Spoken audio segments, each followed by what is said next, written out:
नमस्कार दोस्तों, स्वागत है आपका हमारे चैनल दिव्य कथाएं में, जहां हर कथा में छुपा है एक गहरा जीवन संदेश। क्या आपने कभी सोचा है एक साधारण सी घटना कैसे भगवान राम के जीवन का सबसे बड़ा मोड़ बन गई?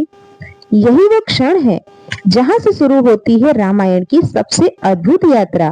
तो अंत तक इस वीडियो को जरूर देखिए। तो चलिए शुरू करते हैं। बालकांड अध्याय 4। अहिल्या के उद्धार के बाद वातावरण जैसे पवित्र और शांत हो जाता है।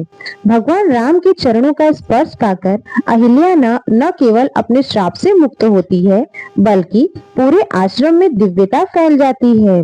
आश्रम में फिर से ऐसे ही पहले की भांति सब कुछ अच्छा हो जाता है। विश्वामित्र राम और लक्ष्मण को लेकर आगे की यात्रा बढ़ते हैं।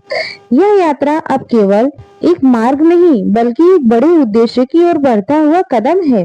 चलते चलते वे पहुंचते हैं मिथिला नगरी के पास, जहां राजा जनक का राज्य है, धर्म, ज्ञान और वैराग्य का प्रतीक। इसी समय एक और महत्वपूर्ण प्रसंग सामने आता है, राजा जनक द्वारा आयोजित सीता स्वयंवर। यह कोई साधारण स्वयंवर नहीं था, यह एक ऐसी परीक्षा थी जिसे पार करना असंभव सा माना जाता था। राजा जनक ने घोषणा की थी कि जो भी शिव जी के इस दिव्य धनुष शिव धनुष को उठाकर प्रत्यंचा चढ़ा देगा, वही उनकी पुत्री सीता का माता का वरण करेगा। यह सुनकर दूर दूर से राजा और वीर योद्धा मिथिला पहुंचे हैं।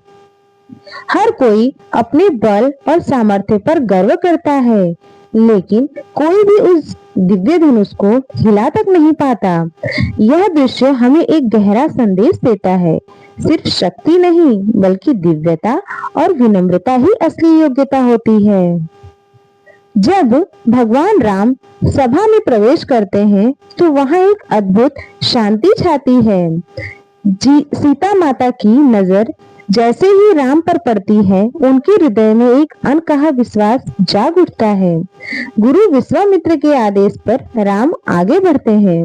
वह धनुष जिसे उठाना भी असंभव था, राम जी ने उसे सहजता से उठा लिया, और जैसे ही वे प्रत्यंचा चढ़ाने का प्रयास करते हैं, धनुष एक भयंकर ध्वनि के साथ टूट जाता है।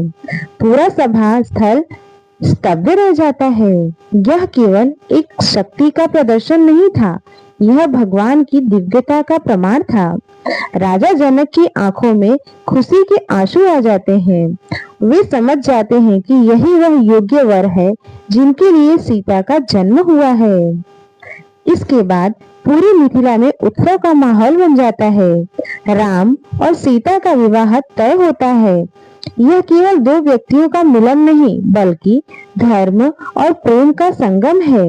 इसी के कारण लक्ष्मण का विवाह उर्मिला से, भरत का मांडवी से और शत्रुघ्न का श्रुतकीर्ति से होता है। चारों भाइयों का यह विवाह 4 आदर्शों का प्रतीक बन जाता है: प्रेम, त्याग, कर्तव्य और मर्यादा। बालकांड का यह अंतिम अध्याय हमें सिखाता है कि जब जीवन में सही समय आता है, तो हर कठिनाई के बाद खुशियां अपने आप आ जाती हैं।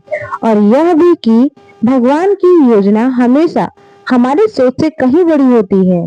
लेकिन यह तो बस शुरुआत है।